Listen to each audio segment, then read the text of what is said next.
I'll get now into the topic, and I'll come back material on the assessments later. So what I'm going to be covering is the mainstream today, what's called the Neoclassical School of Economics. And if you've studied economics at school, you've studied Neoclassical economics. You may have had some look at alternative schools of thought, but predominantly supply and demand is the stuff you would have learned. That's mainstream economics. Then the Austrian or libertarian approach, then what's called post-Keynesian, and what they talk about in economics in general, and how they evolved over time. Where did they come from? How did their answers come about? And how did they react, essentially, an important question we ask here, which a lot of universities ignore, how did they react to the crisis in 2008? So the mainstream is the topic tonight, and that's covered today, that's covered more in economic policy and principles. You'll get more detail there in the capitalism course as well. We'll cover that in more detail. So I'm doing in one lecture a lot of material you'll cover over entire courses elsewhere in your first year. But what I want to again look is how did they react to the crisis in 2008? Now, people were talking about readings last week. I recommend, I've got Jim Stanford's book there in the list of readings for you. Mine is much heavier. Okay. It's not one I would necessarily recommend to first year students, but it is readable if you want to give it a try. And there's also a range of other books, including Harjun Chan has a book on the nature of economics. Yanis Varoufakis has one called Talking to My Daughter About Economics. Those sorts of books would be a good orientation what we cover here. Now, the mainstream economics is the approach you would have learned at school if you did economics. There's supply and demand. And there are two main components to it. You get taught microeconomics, which is supposed to describe what individuals do and what firms do. And the level of consumers are seen as deciding what to buy based on their incomes and the preferences each of them have, which of course differ. And the supply is determined by firms which are generally regarded as competitive firms. You might talk about other structures where there's a single firm, a monopoly, several competing firms, an oligopoly, but generally speaking I come back to the idea of competitive profit maximising firms. So these ones get mentioned. They are important, but they're not the core of the way that the theory they think about in general about lots of small firms and lots of small consumers facing those small firms. And the market is seen as a mechanism of bringing that supply and demand into equilibrium. This is the question I mentioned last week. The essential question for the school of thought is what can a group of non-coordinated markets reach equilibrium? In other words, without a central planner, can you reach a situation in which supply equals demand in all markets?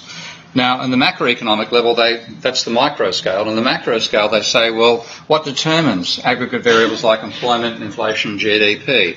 And that's exactly the same question that the post-Keynesian school will ask itself, of course. It'll consider the same question, but with a very different perspective on that.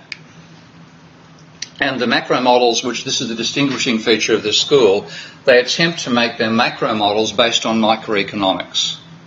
So they believe they should be deriving the macro model from their models of how individuals behave and how firms behave.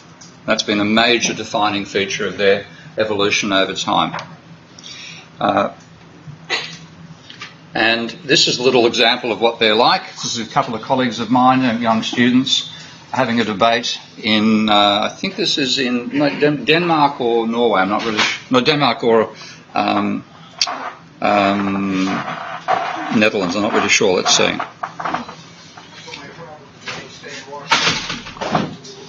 We'll continue to closely monitor the situation in our financial markets and consult with my economic advisors. Waarom hebben economen ons niet gewaarschuwd voor de grootste financiële crisis sinds de jaren 30? Zagen ze niet aankomen? En hoe kan dat? Economen gaan uit van rationeel denkende mensen en ze baseren zich vaak op wiskundige modellen. Maar kun je de werkelijkheid wel reduceren tot een model? Rethinking Economics, een wereldwijde beweging van economen, wil dat het economieonderwijs drastisch wordt gewijzigd. Niet alleen modellen, maar ook aandacht voor psychologie en voor politiek. Ook in Nederland zijn studenten actief, maar ze krijgen weinig bijval. In Buitenhof een debat tussen econoom Joris Tiedeman, economiestudent Lorenzo Frenkel en economieprofessor aan de VU Pieter Gauthier. Welkom heren. Joris Tiedeman, om bij jou te beginnen, wat is je grootste bezwaar bij het huidige economieonderwijs? Nou, we staan in deze tijd voor een aantal grote uitdagingen. recent een enorme crisis in het financieel systeem, een groeiende kloof tussen arm en rijk, klimaatverandering. En heel vaak bij dat soort grote maatschappelijke problemen is de kern van het verhaal een economisch vraagstuk. Dus wij zijn economie gaan studeren om dit soort ingewikkelde issues beter te kunnen doorgronden, om dat goed op te krijgen. En om hopelijk wat te kunnen bijdragen aan oplossingen. Maar onze studie heeft ons daar heel slecht op voorbereid. En hoe komt het? Nou, je krijgt eigenlijk een tunnelvisie op de economisch denken mee. Kijk, de economische wetenschap die is heel breed. Die bestaat uit zo'n ruwweg 9 grotere theoretische stromingen. Met elk hun eigen perspectief op de economie en elk hun eigen bril als het ware en hun eigen blinde vlekken daarmee ook. En in onze opleiding ligt er een enorme focus op één van die benaderingen. En hoe heet die? Dat is de neoclassieke benadering. Oké, dat is helder. Dan gaan we het hoogleraar. Ja, volgens mij zijn er iets van 30 benaderingen van de economie. Dus één grote mainstream benadering die, ik schat, 98% van de mensen doet. Is dat mainstream, is dat wat hij beschrijft? Ik weet niet precies wat hij neoclassiek noemt. Sommige mensen noemen neoclassiek één heel klein specifiek model, waar geen enkele frictie is, waar iedereen alles weet. En sommige mensen die noemen neoclassiek uiteindelijk wat de mainstream doet. Oké, voor de seks van die argument laten we hetzelfde bedoelen. Zullen we het over de mainstream hebben of wil je dat het hele kleine specifieke mainstream? Absoluut. Ja, wat we in het onderwijs krijgen. Ja. Goed, gaat u ver. En daarnaast zijn er nog zo'n 30 andere. Je hebt de islamitische economen, de feministische, de Oostenrijkse economen, de post-Keynesiaanse economen, noem ze maar op. En de vraag is, moeten we die ook betrekken in het curriculum? Persoonlijk lijkt me niet een heel goed idee. Juist omdat die mainstream al ontzettend divers is. Die groep van afsplitsing, de heterodoxe economen, zoals jullie ze ook noemen, dat is eigenlijk een groep die zich wil onttrekken aan de tucht en discipline van de mainstream. Het zijn congressen, dat zijn toptijdschriften, daar stuur je werk heen, dat gaat er bij alle wetenschappen. En het is heel erg lastig om erin te komen. Meestal de top 5 tijdschriften worden maar 3-4% geaccepteerd. Als je niet inkomt, dan kan je proberen iets lager te gaan. Veel van de heterodoxen, die willen eigenlijk niks mee te maken, die richten hun eigen tijdschriften op. En je ziet een beetje andere wetenschappen gebeuren. Je ziet bij biologie heb je de intelligent design, de klimaatwetenschap heb je ook een groep sceptici. En ik denk dat het heel goed is. Hij zegt dat is een ideologische tunnelvisie. Ja. Klopt dat of klopt dat niet? Nee, dat denk ik niet. De Piketty is hartstikke mainstream. Die is vrij links, denk ik. Terwijl er ook hele rechtse economen zijn. Dus binnen de mainstream economen zie je heel veel verschillende benaderingen. Maar binnen de wetenschap wil je dat juist. Je wilt niet de politiek maken, je wilt het juist vrij maken. Nou, daar wil ik wel even op ingaan, want u slingert een hele hoop beschuldigingen onze kant op. Wij zeggen niet dat economisch denken politiek gekleurd moet zijn. Wij zeggen niet dat er niet links of niet rechts wordt gedacht, daar gaat het niet om. En stond in de pamflet daar het gaat erom, nee dat stond niet, dan heeft u niet goed gelezen, maar ik leg het graag nog een keer uit. Het gaat erom dat de mainstream economie, die is, ik zal hem even schetsen, die is gegroepeerd rond het neoclassieke paradigma. Dat is één benadering die je in het onderwijs leert, het neoclassieke paradigma, en van die andere scholen. Wat bedoel je precies mee? Van die andere scholen die u net doen. Misschien is het goed bij de discussie als je precies bedoelt wat de mainstream economie behelst. Dan wij toch wel over hetzelfde hebben. Ik ben het aan het schetsen. Okay. Ja. Daar is dus één perspectief op de economie, vanuit de solistische, rationele mens.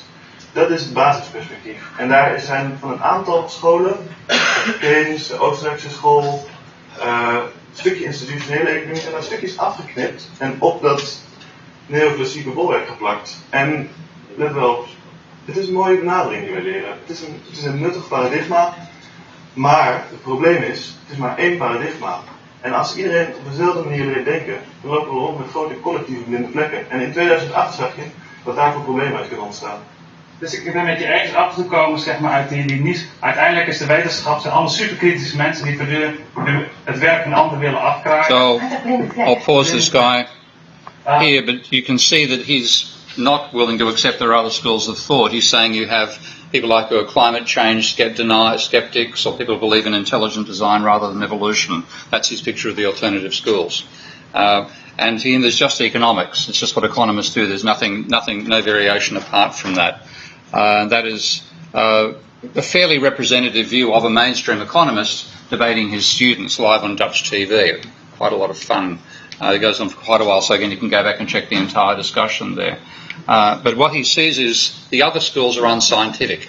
So the perspective they have on rival approaches is not that they are a rival paradigm that's worth considering, it's they're unscientific. They don't get published in leading journals because they're not really scientists. And they're generally unaware of where, in terms of history of economic thought, saying where did my ideas come from, they don't have a strong understanding of that. So they often see themselves as descendants of David Smith and David Ricardo and Adam Smith. You've all heard of Adam Smith and Ricardo, of course.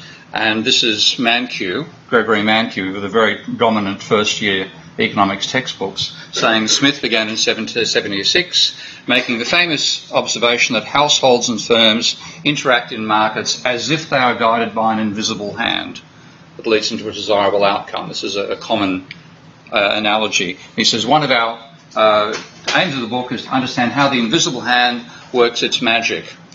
Now, so that's all true. That's a correct description of Smith. But Smith used a quite different view of how the economy actually operates. He actually belongs to a rival school of economic thought.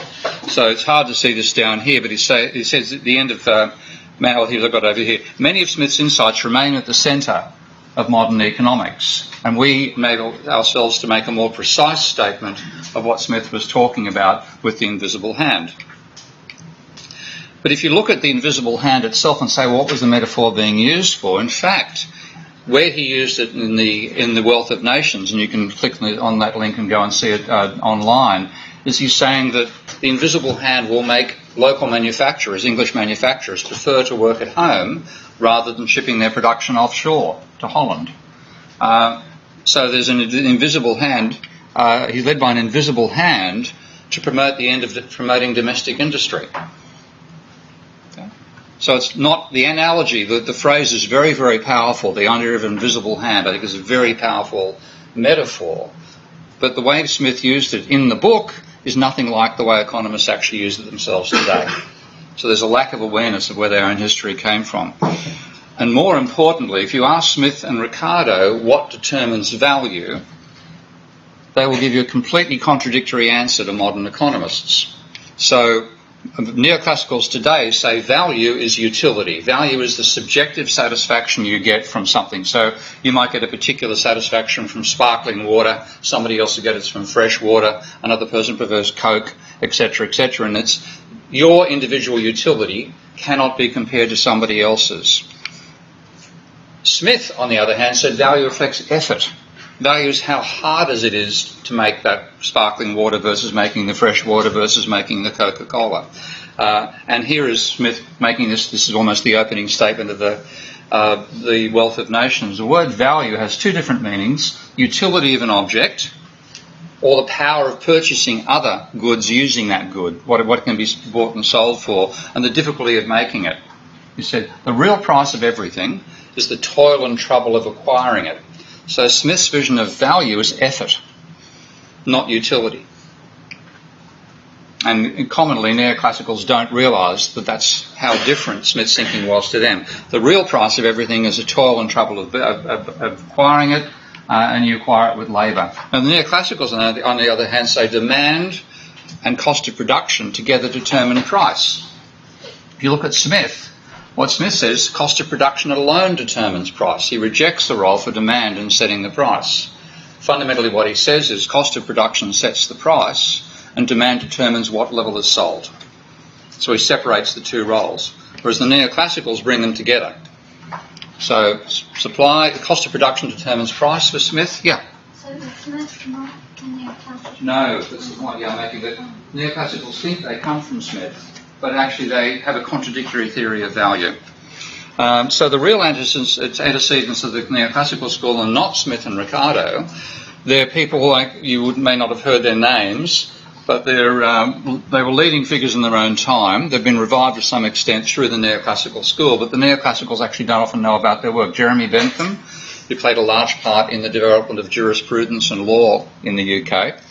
Jean-Baptiste Say, who was a French rebel economist at the time, very neoclassical in thinking, and Antoine Cournot, who was a French mathematician. So those are the real antecedents, not Smith and Ricardo, but Bentham, Say, and Cournot. And they all saw value as coming out of utility. And that's where they're common with the neoclassical school. So say, Jean-Baptiste Say, in what he calls the treatise on political economy, says there's no actual production of wealth without a creation of utility. So to him, creating value is creating utility. It's not effort that's value, it's utility that's value. And that was a minority position back when he wrote. And here is Smith and Ricardo on the same position. Ricardo this time around saying utility is not the measure of value, but it's absolutely essential. In other words, you can't sell something that doesn't have utility, but the utility it has doesn't determine its price. That's quite contradictory to neoclassical theory. But this idea that utility is the essence of price became the majority position after Marx, because Marx took the classical school of Ricardo and Smith and turned it against capitalism. So it became an anti-capitalist analysis, and at that point the neoclassicals took over, building themselves on Say and Cournot and Bentham rather than on Smith and Ricardo. So this began with three major personalities back in the 1870s. Stanley Jevons, who was English, Leon Walras, who was French, and Karl Menger, who was Austrian. So those are the three personalities in the 1870s who, much at the same time, developed a very similar approach to economics, to the economics you learn today. Jevons and Walras both tried to build mathematical models, and it was Vollrath's model that dominated over time. Even what you get taught in undergraduate economics tends to be coming from Jevons, but the stuff that determines the way your lecturers think comes from Vollrath. And Vollrath's clear question was that one I said that I defined as the question that gives you neoclassical economics. Can a set of free markets reach prices that assure that supply equals demand in all markets? And as I said last week, that is a completely legitimate question. Okay? No way you can rule that question out as a starting point for economics. And what he was looking were at the markets that existed in France at the time, the Paris Bourse, where actually there would be a single commodity would be traded in a single room with people who are buyers and sellers, arbitrage traders of that particular commodity, and there'd be an agent of the bourse who would be trying to find a price which meant supply and demand was equal in that market. So that's the mental model that Vollrath had. And the market maker would set a price for gold, let's say, or for pigs or something else, declare the price, get the bids in to buy, the bids in to sell. If they were different, change the price to move towards the equilibrium. And finally, when equilibrium is agreed, then the trade would occur. And that was on a daily basis. That's the Paris Bourse. So what Vollrath said was, well, can I generalise this? Can I imagine that rather than all these separate rooms for separate markets, we have one big room where everybody comes together, buying and selling everything? Can an auctioneer do the same thing in that market? So he imagined a single place where all traders met, and the initial starting point was the auctioneer would declare some random list of prices, not so much in francs, but relative prices. How much does it cost to buy a pig in terms of ounces of gold and things of that nature? And then you'd add up supply and demand on all the markets, and where you found that the demand was greater than supply, you'd increase price in that market. Where you found the other way around, you'd reduce the price. And only once all markets were in equilibrium would you allow trade to occur. Okay? So it's a very stylised model. But there's, again, you can say, well, it's reasonable to make a simplifying assumption that no trades take place in any market until all markets are in equilibrium. And that's what he's doing. Now, this is how he put it. First, let us imagine, because it didn't exist, a market in which only consumer goods are bought and sold. Once the prices have been declared at random, so the auctioneer plays at a random set of prices. Thank you. Each party will then work out how many they want to buy and sell at those prices. And once those prices, if the price exceeds demand, then the price will rise. The other way they'll fall. And you'll get rising and falling prices in all these individual commodities. And then once you reach equilibrium in all the markets, then you allow trade. Okay? Reasonable? It's an interesting way of saying, can this stylised model replicate what we see happening in the real world? He couldn't prove it would work. He didn't have the mathematics to prove that this would work. And what he called was tatonnement, trial and error. It's called groping as well. You're groping in the dark, trying to find the one combination of prices that guarantees equilibrium in every last market. And he says, this will appear probable. And the reason it seems probable, you can't prove it, but he says, when you change the price for a particular commodity B from P' P to P', you're necessarily reducing the inequality in that particular market. But because you do it, that's a direct influence on the price for the commodity B. So we know directly each time we make a change, we're reducing the inequality between demand and supply in that individual market. But at the same time, the commodity C, that change by changing price of B will push market C further away from equilibrium and market D closer to equilibrium. Okay? Positive or negative effects can apply in the other markets. He says, so the indirect influences tend to cancel each other out, he thought. Getting equilibrium in price market A on market B might push C towards equilibrium and D away from equilibrium. But those two sort of cancel out. Whereas it definitely pushes the price of B definitely goes towards equilibrium. All the stuff that's like on a diagonal, if you draw a map of all these commodities, so you have buyers at one side, sellers down the other, buying and selling, each commodity is down the middle axis of this square. You said all the squares are going to be going in the right direction to bring out equilibrium. All the stuff off the diagonal will be going both ways. The both ways will probably cancel, and that'll be the end of it. They cancel out, and then each time you do this, you'll iterate closer to that equilibrium price. Okay? It's quite a reasonable hypothesis, but it wasn't mathematically proved. So here's the idea. You have a market for wheat, and any change you make to that's currently with the price being at a level that supply exceeds demand. So you then change the price and bring it down, and by bringing it down you reduce the inequality in the wheat market. That's what you're trying to do. But then the other markets change. So I've got cars, and obviously this is I'm using post-Vollrath examples, cars and cameras. But what happens to them? Some up, some down. He's saying, well, overall, they're likely to cancel out and you'll head towards the equilibrium. Now, by sheer accident, unintentionally, mathematicians proved that was wrong in the early 1900s. And what they were looking at was simply a mathematical theorem for them. If you have an array of square numbers, there's a square array of positive numbers, positive or zeros.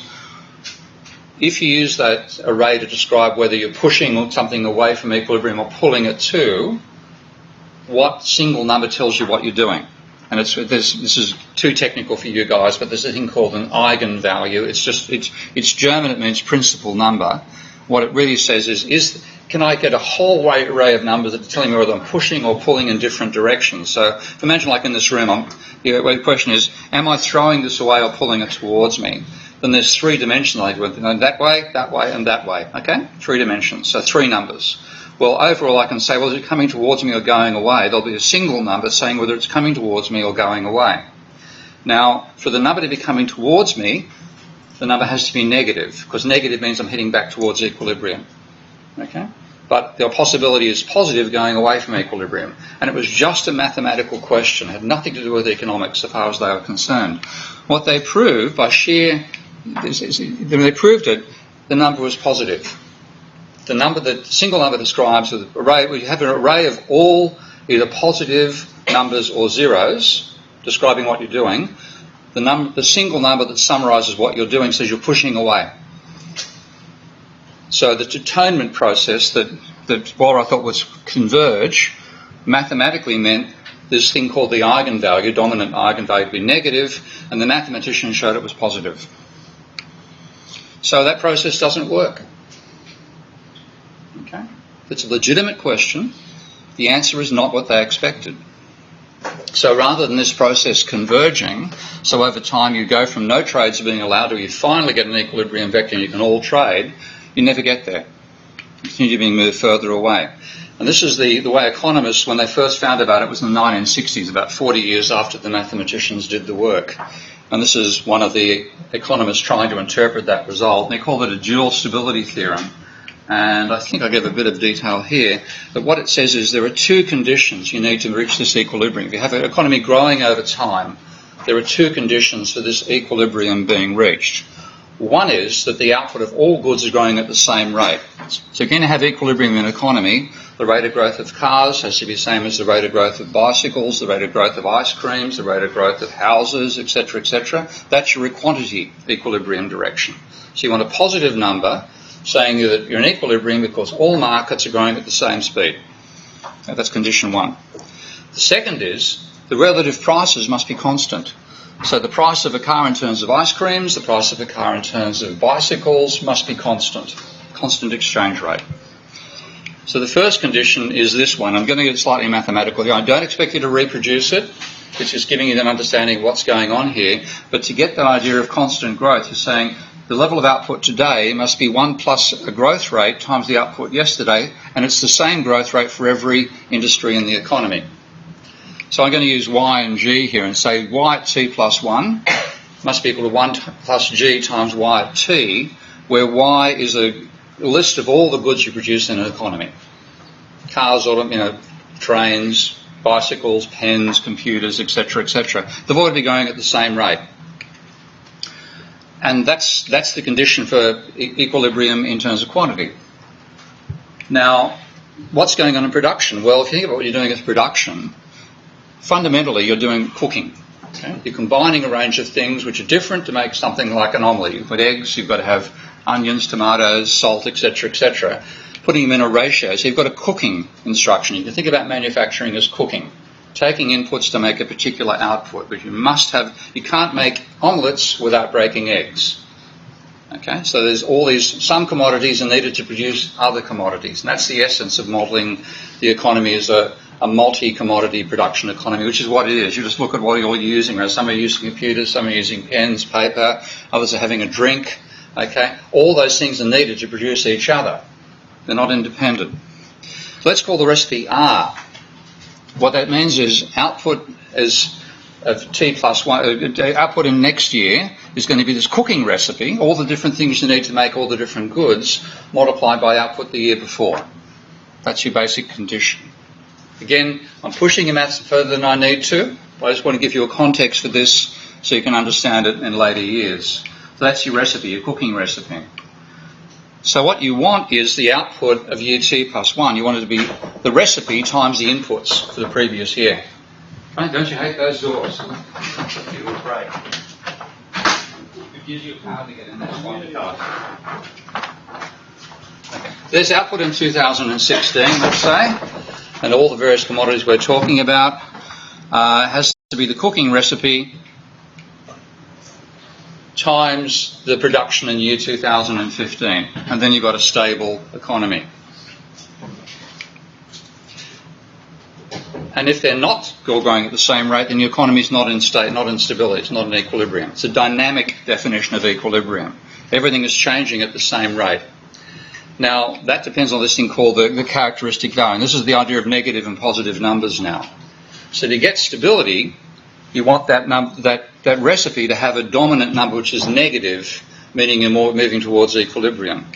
That's your first condition. Now the second condition is that prices have to be stable. The relative prices, to have equilibrium, inflation can still happen. The aggregate price level can change, but the prices of everything else, in terms of that nominal level, have to be the same. So, it takes 3 computers to buy a car, 7 bicycles to buy a computer, etc., etc. The ratio has to remain constant. So that gives you another condition. That says the price has to be 1 times the profit rate, which has to be the same for all these different sectors, multiplied by the prices you're paying for your ingredients times the ingredients you've got. That's the basic cooking recipe again. And then in that situation, you've got equilibrium in terms of output given by this first equation up here, and equilibrium in terms of prices given by the second equation down here. So there are 2 conditions for the equilibrium. That's what you sell the cakes for, that's what you pay for the ingredients, and that's your profit rate, uniform across all sectors. Otherwise you don't have equilibrium. Okay? So that's the challenge.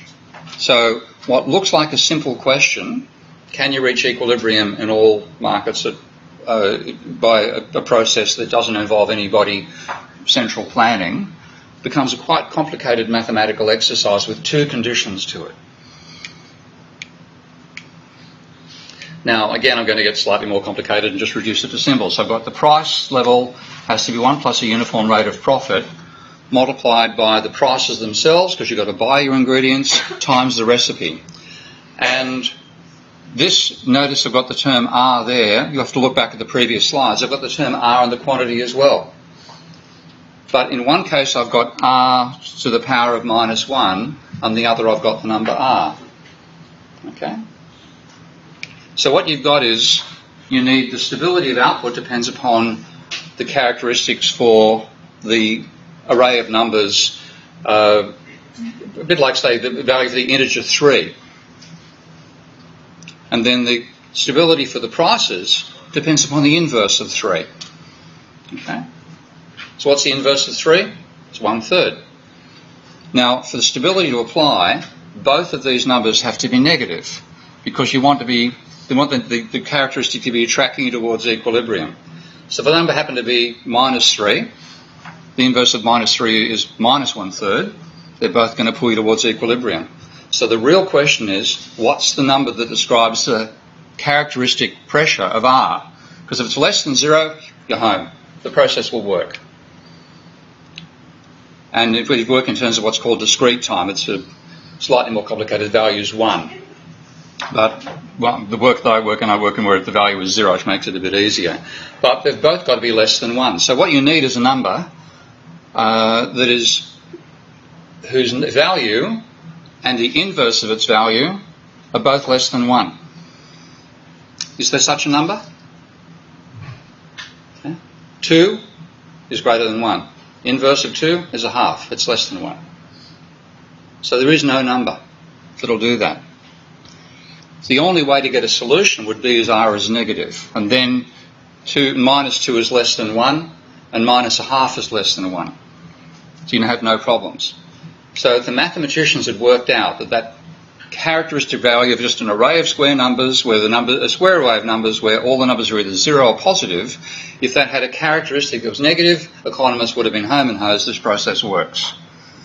Unfortunately, the mathematicians found, sorry, they're greater than 0. So the reason for the array of numbers being positive, by the way, is you can't make an omelette with a negative number of eggs. Okay?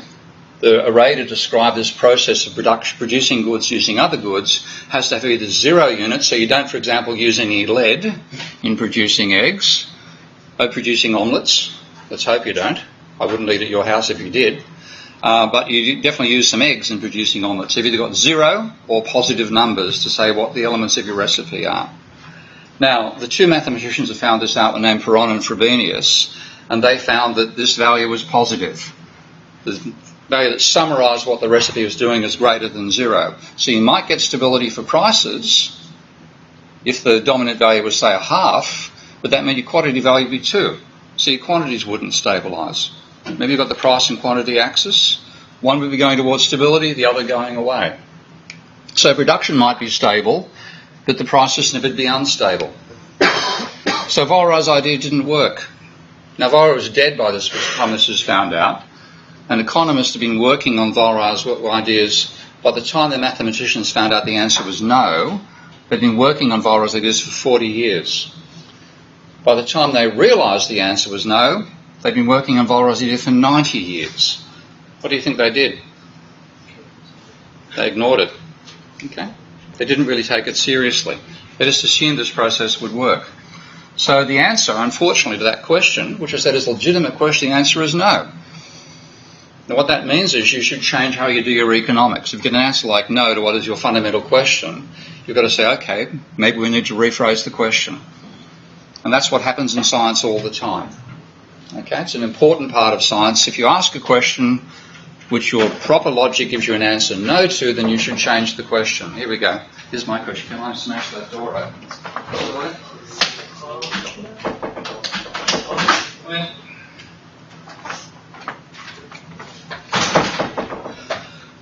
So, you can understand why, as human beings, it was hard for them to accept this. First of all, mathematicians worked out the result, not economists. Secondly, because the way academics tend to work in silos, you don't necessarily know what the mathematicians or the chemists or the evolutionary biologists are doing in your department. They're isolated. So they stuck with the belief that it works. And they made a number of excuses. So one was, the problem is you're saying there's a rigid recipe. If I say this, I can make an egg with I can make an omelette with 1.5 eggs. I don't have to use 1 egg or 2 eggs. So it's because your mathematics is wrong. You've got this linear idea, and we have flexible equations for how you can make things. We can modify the ratio of inputs to make the same output. But that tends to be wrong. Well, it is wrong, because when you're trying to work out what's happening around the equilibrium, it's the linear stuff that dominates. I can actually describe a flexible equation for a recipe for making omelettes with variable numbers of eggs, etc., but I can then break it down into the linear bit with a strict number of inputs per omelette, and then other ones with little omelettes multiplied by salt and variable nonlinear terms. It's the linear bit that dominates. The second was evasion. They said, well, if it's not stable, let's make other assumptions that force it to be stable. This is Jorgensen. He said, to avoid dual instability, a number of reinterpretations of the model have been suggested. He suggests the third one. Now, the reinterpretation that he suggested is that we should change people's tastes. If you're not in stability, we've got to change whether you like omelettes or whether you're a vegan, effectively. Crazy, but that's what he actually did.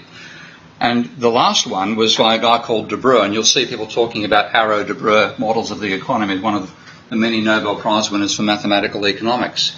What he did was assume you only made one decision at the start of time, and that decision applied for all time. For any economic agent, a complete action plan made now for the whole future.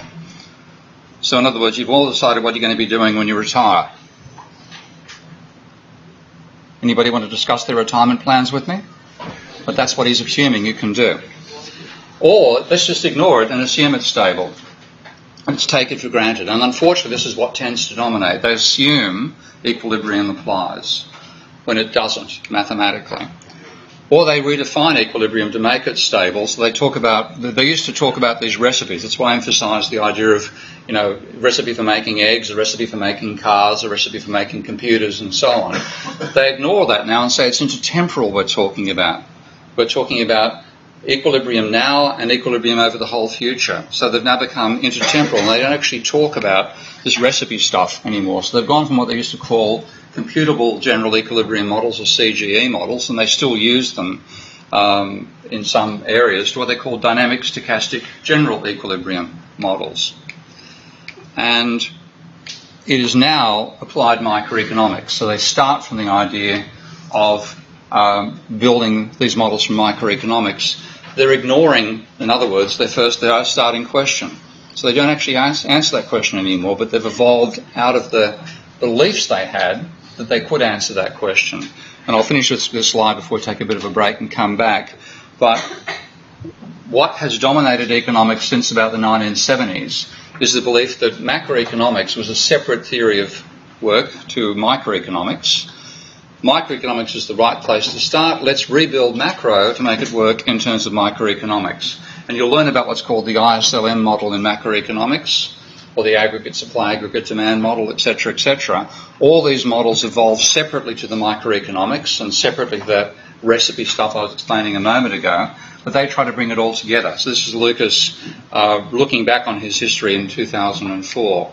And the microeconomic model is one you're quite used to. That's the one they're happiest with. You have utility maximising consumers and firms maximising profits subject to competition, and perfect competition applying, initially they said in all markets, later on they looked at having some markets which had what they called imperfect competition. And that became the basis of what they call micro-founded macroeconomic models. And I'll talk about macro in the next half of the lecture. So take about a 10-minute break, come back and I'll hammer you with the macro side of things.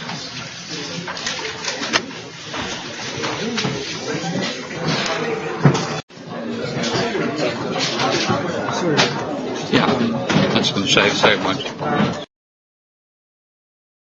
And they went back to micro in the 1970s to try to redefine the macroeconomics. I'll be talking a bit about that process and how well it worked out. So the idea of how consumers are supposed to behave is the idea that you have preferences. Preferences which can be described by a thing called indifference curves. I don't think you'll do them in first year here. But what they do, they're a bit like the weather map. When you see the weather map on the TV, you see isoquants, lines that join points of equal pressure, to give you a 2D map of the weather system. Well, indifference curves are supposed to give the same thing. They give you a map of all points of combinations of goods between which you don't really care. Like isoquants show you points with the same pressure. These are showing you isobars on the weather map show you points of the same pressure. Indifference curves are supposed to show you a combination of goods that give you the same level of utility. And then income is a budget line, so that's a straight line. We take whatever income you currently have, divide how many bananas could you buy with that versus how many biscuits, and draw a straight line. Now the firms, they're supposed to be deciding what to produce based on the idea of having fixed costs and variable costs. And there's a demand curve that shows what number of goods they should produce to maximise their profit. And you get aggregate demand and aggregate supply in a particular market, aggregating all the buyers and all the sellers in a particular market, giving you a single commodity, the equilibrium price and equilibrium quantity for a single market. And what they did from the 1970s on was try to apply that to the entire economy. So if you look at what micro is actually talking about, it's saying how do consumers and producers behave today? Okay? How many cars are sold, how many ice creams, etc., etc. Look at macro, it has to be asking questions about what are people doing over time. What's the rate of growth of GDP? What's the rate of change of demand within that? Okay? So one is about a static time shot, the other is about change through time. Now with micro, you're saying, well, you're trying to maximise your utility today, given your budget today. How much are you going to spend on coffee and biscuits and stuff at the university today? And you're getting satisfaction. The idea is you get a level of satisfaction from each item you buy. Each additional item you buy, like a second cup of coffee or a third cup of coffee in the day, gives you more utility, a bit less than the first one. That's the idea of diminishing marginal utility. So the way this is drawn is, imagine you're looking at the number of goods you're consuming, like cups of coffee, on the horizontal axis, and the vertical axis is how much satisfaction you get. So the first cup of coffee really matters. There's rising utility for all the cups of coffee, but you get less utility for additional cups of coffee. That's the idea of diminishing marginal utility. Now, if you're consuming more than just coffee, let's say you're having coffee and biscuits, then I can draw a surface like that and say, well, the more of both that you consume, the higher level of total utility you get. So it's like graphing a hill now and saying I can go up the hill by having either more of biscuits and the same amount of coffee, or more coffee and the same amount of biscuits, or a bit of both. I can climb that hill. Now, but in different, Do they weigh the same? Pardon? Do they weigh the same? They've got different weights. You might value biscuits much more than coffee. Most people are the other way around. The hill varies for every person. And of course, these things change over time. You might get to the stage where you hate coffee and stop drinking it. Your taste might change over time. The theory tends to ignore that and just says you have a set of tastes, and we work with that set of tastes. So I can draw a map of this hill. I can ignore the three dimensions by saying that's the height of all those points on the line. That's what the indifference curves actually mean when you see them. So this is again more of an introduction. You'll get more detail in future courses. That's the sort of idea. And then what you do is you draw a line which says, well, how high can I afford to go? So there's your contours describing how high you're up the utility hill. And I then whack in a straight line, and the straight line says, given the amount of money you have, you can afford to buy 8 biscuits or 10 cups of coffee. Obviously, I'm talking a good bunch of biscuits here. Now, given that, I can say, well, you're going to that give a combination. That's the number of biscuits you're going to buy, and that's the amount of coffee you're going to buy at that particular price. Now, I then hold one of the prices constant. So I'm going to hold the price of biscuits constant, and I'm going to vary the price of coffee and say, what happens if coffee, what do I do here to make it cheaper or, okay? Okay. I'm going to start with a low price for coffee. So lots and lots of cups of coffee can be bought at that price. 8 biscuits still, so come in here, I've got 8 on the vertical axis here, but I've got a lot more than 10 cups of coffee you could afford to buy with that budget. Then I have a slightly higher price. Now you can afford to buy 10 cups of coffee. Then a lower price again, and then a lower price again. And what I'm doing now is I'm getting a whole range of combinations. That's the combination you're going to buy with very cheap coffee. That's the combination you'll buy with slightly more expensive coffee. That's the combination you buy with expensive coffee. That's really expensive coffee. It's going to buy 1 cup a day. So what I'm showing is a declining number of cups of coffee you're going to buy given a rising price of coffee. If I join those points up, this is my demand curve.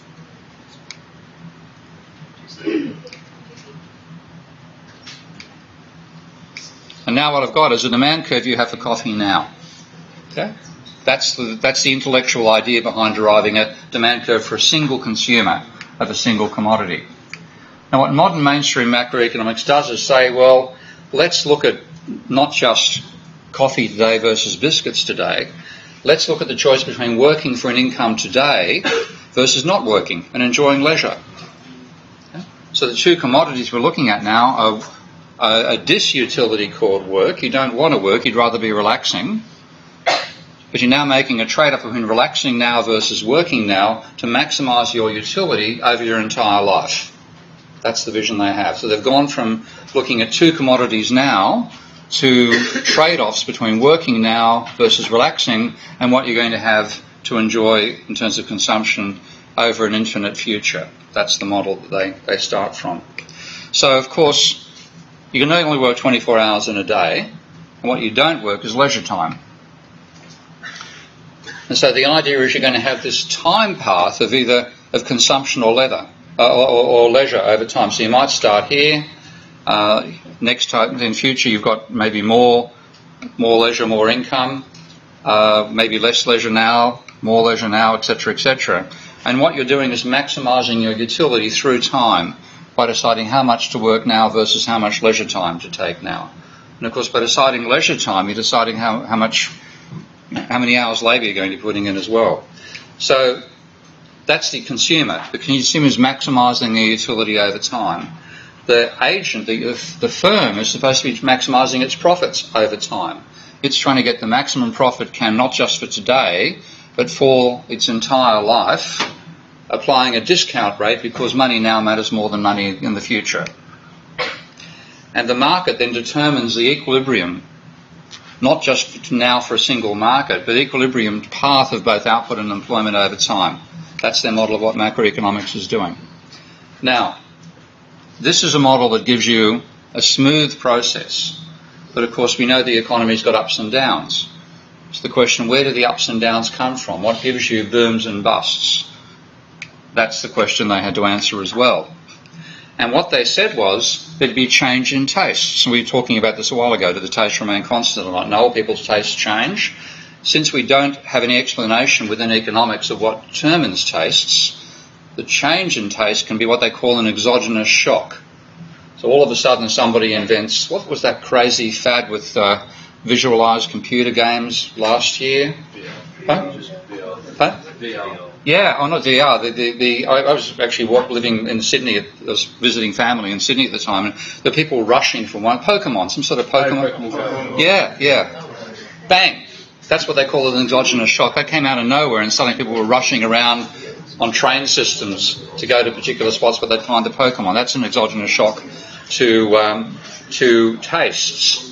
Equally, technology. Somebody comes along and invents some new technology, like let's say Elon Musk actually managed to get rockets flying between cities rather than planes, and suddenly, bang, the whole market for aeroplanes changes. So exogenous shocks change what's this path over time that you want to be on that gives you an optimum. And what you're doing as a consumer, you're reacting to these shocks, and you're changing the trade-off you make between working now and leisure now. And then current employment will change as well. Now, I know this is very hairy, and again, I'm giving you a large overview of stuff you'll learn in more detail later. But the idea was there'd be some exogenous shock which changed the desirability of working now versus leisure now. And what would turn up in the economic statistics, according to this theory, is that if the shock meant you were less willing to work and wanted more leisure time, recorded unemployment would rise. So unemployment was voluntary leisure. How's that sound? Convincing? Something weird about that, isn't there? Okay, they pretty much saw a change in level of recorded employment as being a voluntary decision by workers to work less because they're maximising their utility now by working less. It's what's called the real business cycle model. So if the current fall in wages is regarded as temporary, he may accept leisure now, notice what's in brackets, be unemployed. So according to this theory, unemployment was a voluntary choice of leisure.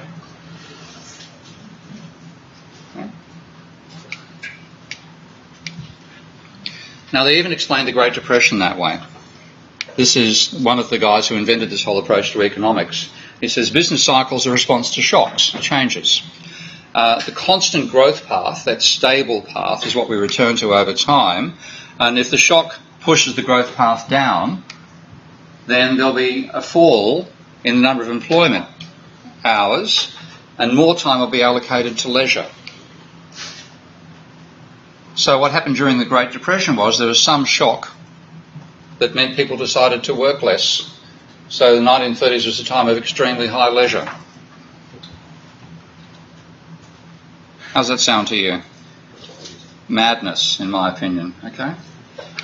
But literally that's how they explained it. They said market hours low. There was some change to labour market institutions and industrial policies that changed normal market hours. Many people wanted to work less. He said, I think this is what caused the Great Depression. It's a decline in steady state market hours, which he thought was the unintended consequence of some change in labour market policies with the intention of improving the economy. Exactly what they were is not clear, but that's what happened. It was just a decision for workers to work less. Voluntary decision to work less. And he finished off by saying the capitalist economy is stable, and absent any big changes or shocks, it'll converge to a constant rate of growth. There was some important change in the 1930s that changed it, and the Keynesians were wrong. It wasn't that there was low unemployment because of low investment.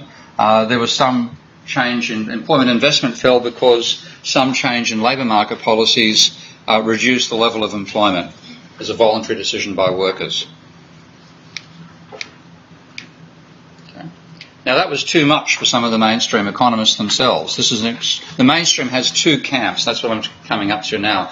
One that have an extreme belief that the economy is always effectively in equilibrium, and even a thing like the Great Depression is a utility maximising decision by workers not to work. Okay. Now that's what's called freshwater economics, because the economists who dreamt this stuff up were based around the big river systems of America, Chicago, Minneapolis, Minnesota, and so on, those universities. And they assumed that all markets are in equilibrium, all markets are perfect at the same time as they define perfect. So even during the Great Depression, the markets were in equilibrium. Now a breakaway group at this point said that's just too crazy, we just can't swallow that. And they call themselves New Keynesians. And they said, well, some people are not voluntarily unemployed. They're involuntarily unemployed. They want to work at the going wage, but they can't find work. The jobs aren't there. So there's some frictions that must slow down how fast we return to equilibrium, because with the model they have of markets being perfect, if markets are perfect, there's no friction. And therefore, if you get jolted away from equilibrium, you instantly slide right back to it again. But these guys said, no, there are frictions that slow down how fast you return to equilibrium. So they're not perfect. The market's prices don't adjust fast enough to make all these changes. So according to the Neoclassicals, that the shock meant that something becomes more expensive, the price rapidly makes markets reach equilibrium again. But they're saying, it doesn't happen. There must be something slowing it down. And that's why you get involuntary unemployment. There's attempt to build an idea of what at the microeconomic level means wages and prices are sticky, so they don't adjust fast enough to keep the markets in equilibrium at all times. And that's what they said. They call themselves New Keynesians. So this is one of the first authors in that tradition. So this is all the history. You're going to be catching this stuff when you do macro in second and third year. So there's a temporary disequilibrium now. There are workers who want a job but can't find it. Okay? The demand is not high enough for them to get jobs, even though they're willing to work at the going wage. So the essence of this, what's called New Keynesian or saltwater mainstream economics, is markets don't clear all the time. Prices fail to adjust rapidly enough to clear markets. So if unemployment exists, it's because wages are too high. They still would argue that. But they say it'll persist because the wage won't fall fast enough to bring you back into equilibrium. And while the wage takes time to fall, there'll be involuntary unemployment. That sort of vision. So the idea is that there's a fall in nominal demand.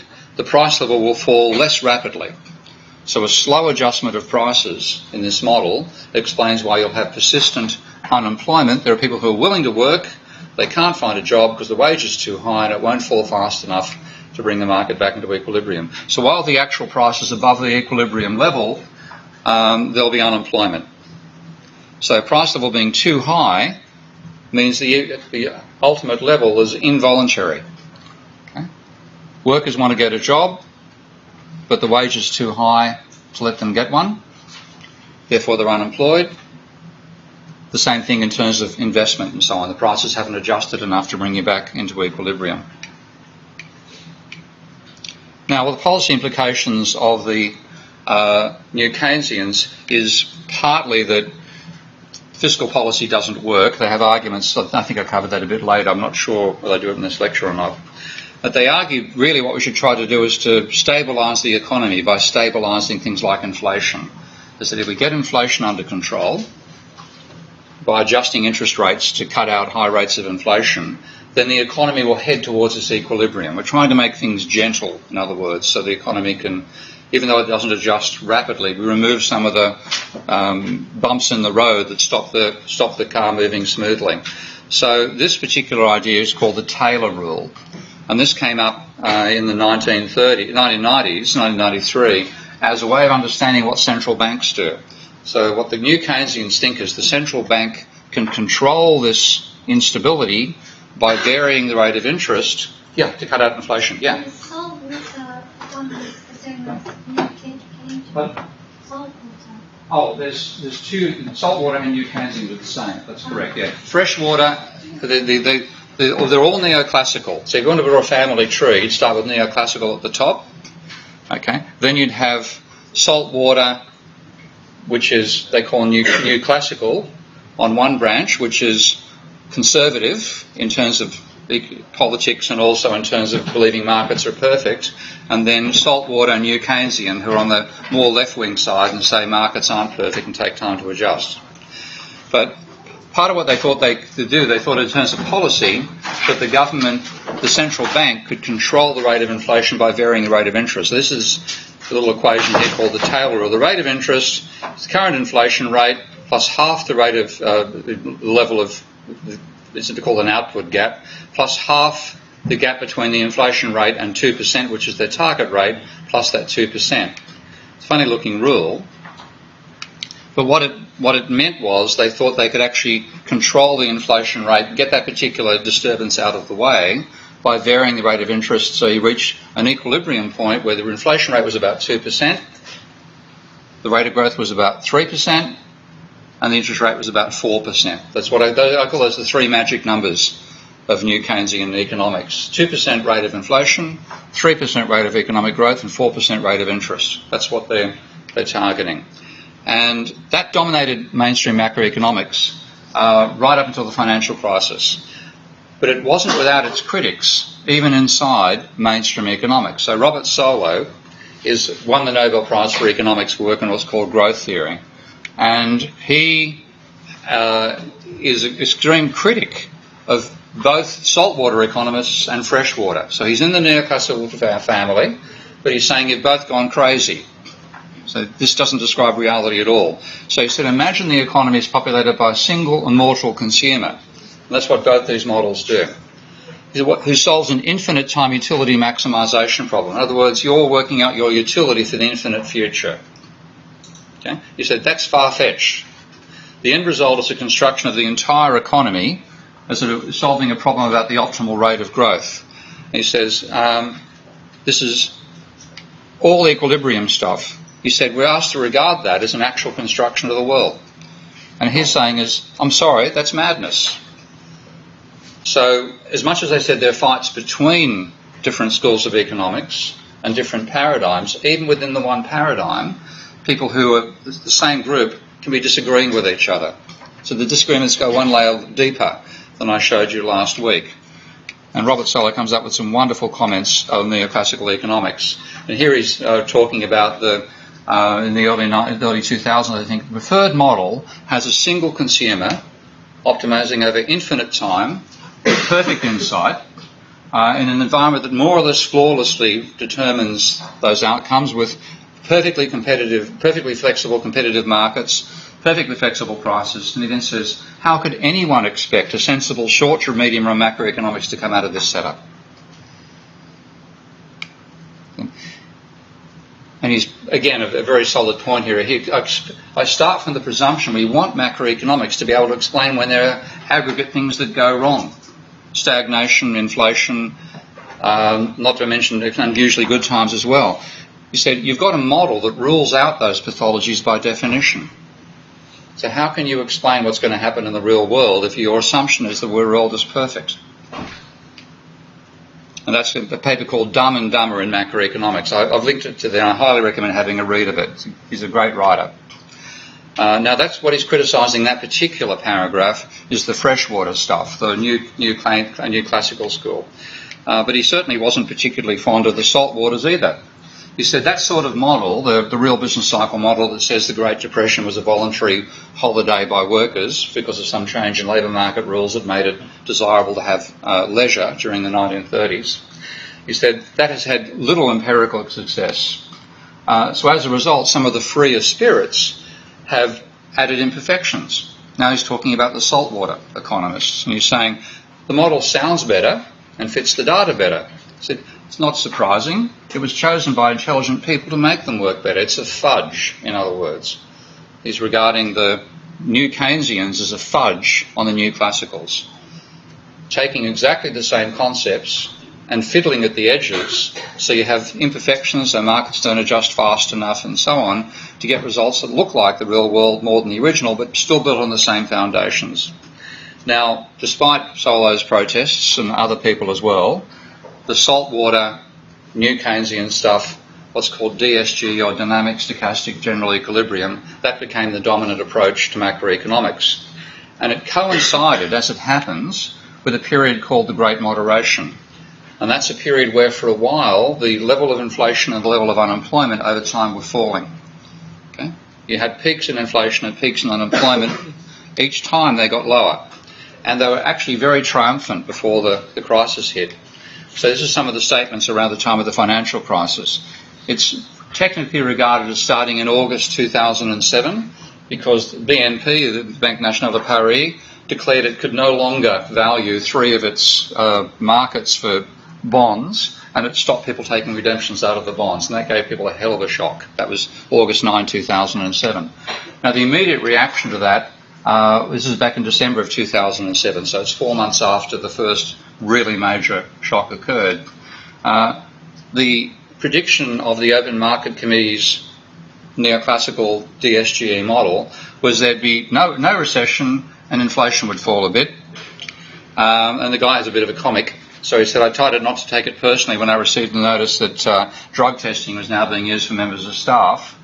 It's not mind-altering substances. We just did this stuff with nothing stronger than Diet Pepsi and Twinkies from vending machines. So this is how relaxed and comfortable they were about the economy in December of 2007. In August of 2008, a year after the crisis began, coinciding with the collapse of Lehman Brothers, which has just occurred to the 10th anniversary, Olivia Blanchard, who I'm now in moderately irregular correspondence with, he was saying everything is fine. The state of macro is good. So 1 year after the crisis began. Okay? He says SPACs have driven out the relevant theory. We've got new tools. And notice what he's saying here, the new tools developed by the new classicals. So the freshwater people developed the actual tools. The new Keynesians added imperfections. And that's the combination. One is built on the ideas of the other, but modified to make it look more realistic. Now, they didn't expect a severe crisis. But it was the deepest downturn in economic growth since the Great Depression. This is the level of GDP change over time, and you find that this is going from 1980 through to 2017, 2016. There's the slump in terms of real growth rates, down to minus 8%. There were two slumps of similar scale back in the early 1980s and also the 1990s recession, but the average before the crisis was up here at about 3% growth per annum, real growth every year. The average after the crisis has been 1.5%. So it wasn't just a big crisis from which we recovered later. It's a crisis after which the rate of growth has remained low. And it's now back up about the 4% rate, and I won't get a chance to talk about it in this course, but I will in other courses. So the average from 1980 to the global financial crisis was 3% growth. The average since then has been 1.7. So it's a big change to the behaviour of the economy. It wasn't a small crisis as they thought it would be. It wasn't a transient shock as they thought it would be. It's been persistent. Now, when you look at what was going on, this is what they called the Great Moderation. You had inflation as high as 15% back in 1980, trending down 6%, 4%, rising before the crisis began and then falling to from plus 5 to minus 2, plus 5 to minus 2. Unemployment, 11%, 8%, 6%, and bang, after the crisis up to 10%. And in fact, the statistician redefined unemployment between 1980 and 2010. If you use the same definition, the unemployment rate would be up here somewhere, maybe 13%. So it was the most severe crisis since the Great Depression. It lasted longer. Notice even when you take the fact that the definition understates the unemployment rate, you can see how now close together in time those two peaks, the peak is there. Look how long the unemployment lasted here.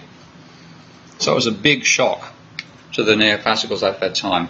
And this is showing the number of people who had a job, the participation rate, rising as women came into the workforce in the 1950s to the 1960s. By the 1980s, you pretty much reached the maximum level. It's been trending down since the crisis. It hasn't recovered. So even though the unemployment rate is back to where it was beforehand, the number of people between the age of 25 and 54 who have a job is lower than it was before the crisis and has not recovered. That in fact peaked back in the 1990s at about 85% of people between 25 and 54. Now, anybody over 25 has probably finished university, and anybody under 54 is probably not yet retired. So they're not people you can say, oh, they're off studying or they're off retiring. These are the people who should have a job, and we have not recovered back to those levels since the crisis. Now, this was a big shock. If you think about what it's like to have a crisis like this, when you have a theory that says the economy is either in equilibrium all the time, or if it hits a shock, it'll return to equilibrium, maybe taking a bit of time to get there. Having something like this happen is like discovering there are moons orbiting Jupiter. Okay? They're not supposed to happen. They're not supposed to be there. So it's what's called an anomaly. I gave you the word the paradigm last week about a way of thinking about any intellectual system. So physicists have paradigms and chemists have paradigms and so on. This was something which was not supposed to happen according to the paradigm, and therefore it's called an anomaly. Okay? It's something which is not that it's an extreme situation that theory allows. It's not supposed to happen at all. And this is writing back in 2011. A conventional economist saying severity makes us tempted to think we need a new theory. But that's just journalism. Dismisses it. He says, and when he tries to explain what caused the crisis, the same thing I'm talking about in terms of the explanation I gave at the beginning about shocks to technology and preferences, here he's saying the Great Recession began with a series of adverse preference and technology shocks. I didn't notice any new Pokemon game in 2009, 2008. So what he's explaining the crisis on is stuff you can't observe. He doesn't say what those shocks to preferences and technology were. But if that's what caused the crisis, they should be big enough to spot. Okay? Nothing of that nature. His explanation for the crisis getting worse is the shocks got bigger. That's not an explanation. That's an excuse. And then he says this shows the theory is still relevant. So even though you had this really, really big anomaly, this highly qualified, highly entrained, well-published academic is making excuses and still interpreting what happened inside the paradigm. And that's why I think the role of paradigms is so important. It frames how you think about the questions so strongly that even if something happens that your questions say can't occur, you still try to interpret it within those questions. And it's not just neoclassicals who are responsible of that. So they adhered to an equilibrium approach despite theoretical problems like the ones I showed you that Solo pointed out. But first of all, the general equilibrium, their initial question, is unstable. So there should have been a major change at that point. They didn't anticipate the 2008 crisis. In fact, they thought 2008 was going to be a fabulous year. And all their predictions and forecasts for the politicians said, get ready to take plenty of credit for how great the economy is in 2008. Politicians were not happy about that being bad advice. So they're chastened to some extent, and this is Blanchard again, saying that there's clear we should make some deep reassessments here, and they're more open to alternatives. They're saying there should be more models, we should look at more approaches. So that's an amount of openness has turned up to some degree. But things they didn't have in the models, they're now trying to add, trying to make the models fix up. So when you have a big, big shock to your way of thinking about the world, like your example, you would notice moons around Jupiter. What you can then do is maybe make Jupiter a small world and say there must be other God's creatures around moons around Jupiter, and you add the circles. That's what they're doing to some extent with the financial system. So all the macroeconomic models they had did not have banks or debt or money in them. Okay? And now what they're saying is we can add the banking sector as a source of frictions that slow down how fast we return to equilibrium. So here's a paper from 2012 looking at what they've done after the crisis, saying financial frictions can be a key driver, imbalances can go up during tranquil times, leading to destruction of the real economy. During normal times we can ignore the financial sector, but during abnormal times we have to take a look at the financial sector. So they're adding the financial sector in as a source of other things that stop the economy returning to equilibrium after a shock. But they're still sticking the idea that the economy does tend towards equilibrium, is only disturbed from equilibrium by shocks, and will return to equilibrium after a period of time. That's what they're still thinking of. So this is, again, the whole question. How should we modify our models to think about alternative scenarios? So the easy and unconscionable part of it is we should add financial frictions, part of the financial sector. But should we modify the economy so the models so they can handle what happens when there's bad experiences? And he said, well, if we set up our policy so we stay away from dark corners, then the models that show the normal time will be fine because we won't end up in the dark corners. Anybody see a problem with that? How can you say let's stay away from dark corners if you don't know where the dark corners are? Okay. So there's real dilemmas in this school of thought right now. And they're saying we can actually create, it may be impossible to handle models which talk about the economy when it's stable and make the models that talk about the economy when it's unstable as well. He's just not sure about how to do it. But of course, if you think from your own point of view, I think you'd want to have a model that fitted whether the economy is stable or unstable at different times. So he's saying I don't think we can actually do it. Now, here are some prominent individuals here to give you some faces and names. This is Robert Lucas, who was one of the main founders of the freshwater side of economics, the extreme stuff saying the neoclassical system is fundamentally stable. Thomas Sargent, the same. In the saltwater world, you have people like Ben Bernanke, you know his name, ex-Federal Reserve Chairman. Paul Krugman. These are some of the people. You can actually search their names on blogs. Olivier Blanchard. Go and check out their views. In other words, real flesh and blood people create this stuff. and you should, if you want to follow and see what's going on, go and read what they write. And if you want to disagree with it, go right ahead, because they're human. As you can see, they can make mistakes. So they're starting to question themselves, but they have plenty of puzzles. Why did the economy not rebound? Because of that big gap in real economic growth, 3% before the crisis, 1.25% since. Unemployment's recovered, it's 4.9% versus it's actually below 4.9% now. But the main reason is that less people are working.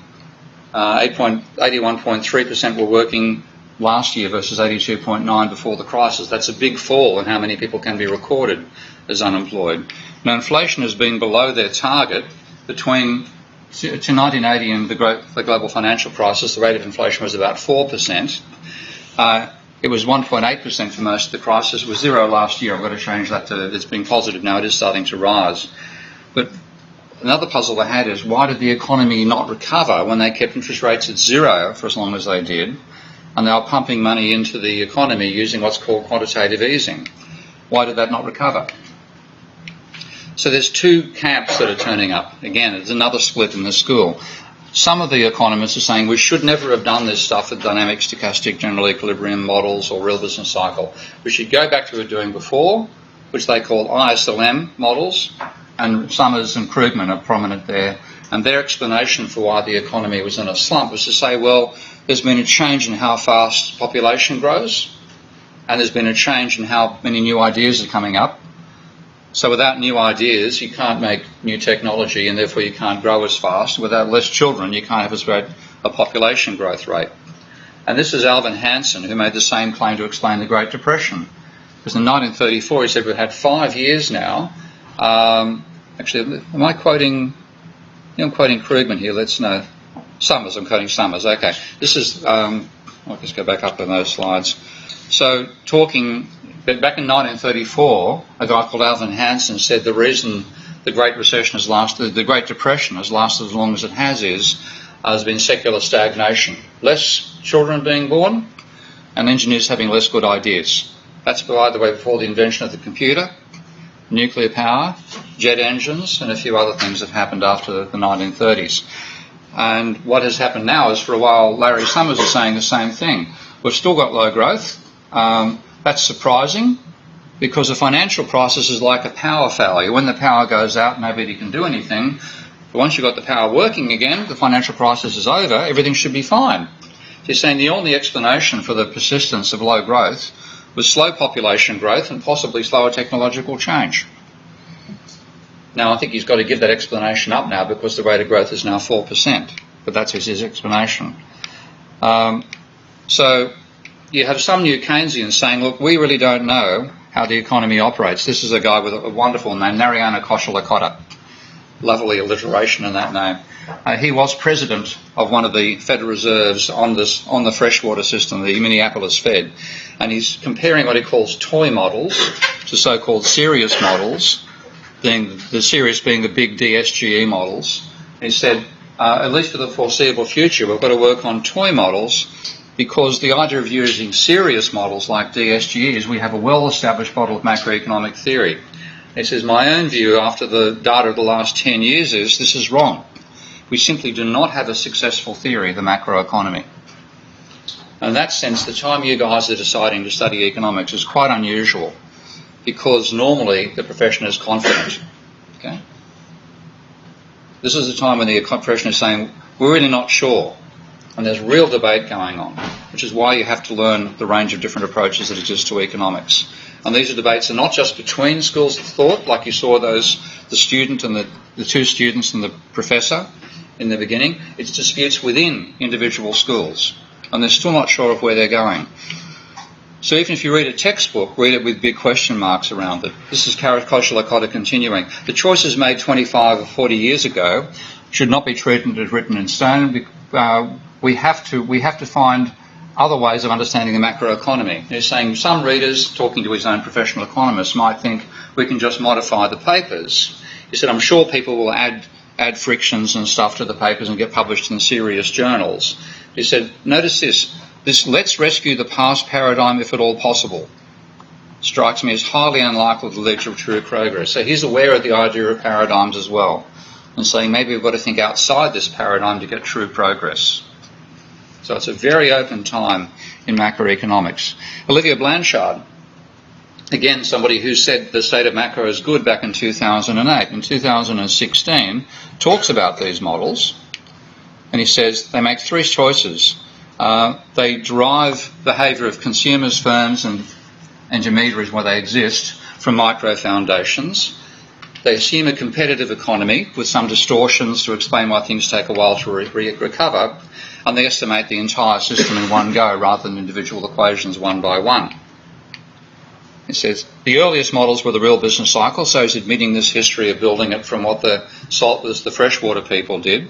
And then in later incarnations we add in all these frictions, nominal rigidities, aggregate demand and so on. And he says looking at them there's many reasons to dislike them. This is a guy who made his career building these models. He said first they're based on unappealing assumptions. Okay? Not just simplifying assumptions as any model needs, but ones that we know are fundamentally untruthful. Second, the way they estimate everything at once, he said, is unconvincing. And in many times we just use somebody else's numbers. There's no real justification for the numbers we use. And Romer, a guy called Paul Romer came out quite recently. He wrote one of the major textbooks that a lot of these people learnt their macroeconomics from. And he said we've gone backwards for the last 3 decades. We have models of fluctuations that don't have any real explanation. And we added imaginary forces. So the whole idea of a technology shock or a preference shock causing the Great Recession or the Great Depression, what was it? If it's that big, why can't you tell me what it was? And now he's actually sending up the profession and saying what they're using is a bit like chemists before we discovered atoms and molecules.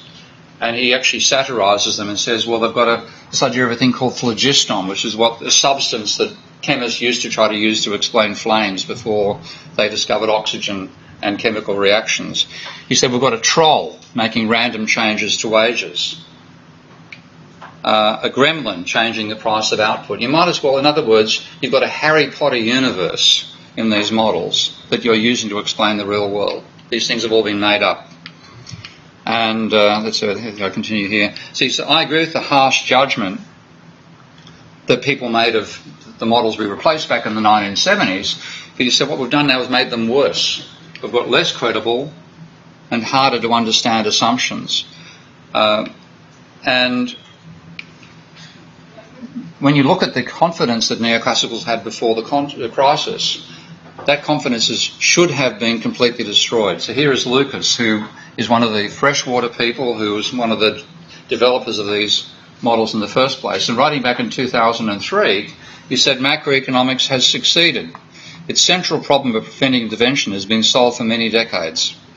That's how confident they were back then. And he says, looking at this prediction, Lucas's prediction is a far more serious failure than the Keynesian models' failure to get inflation right back in the 80s, 70s and 80s. The main reason people criticised the previous models, but they didn't get inflation right.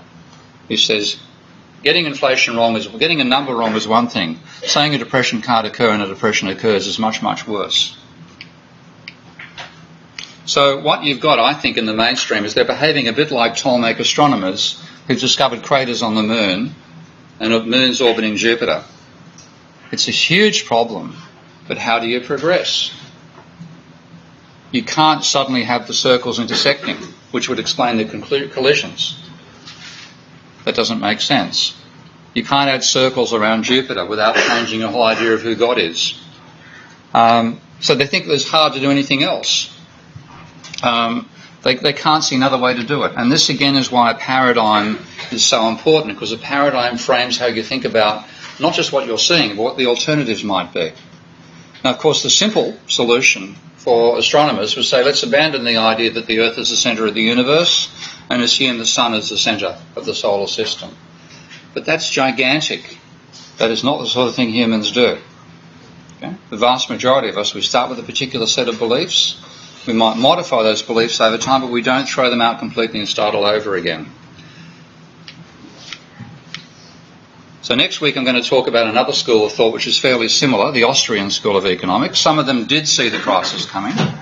I spoke with one of them last week or 2 weeks ago on Radio 4. I'll show you how the paradigm differs, how their attitude to modelling also differs, and how they reacted to the crisis. That'll be next week. Thank you. See you all then.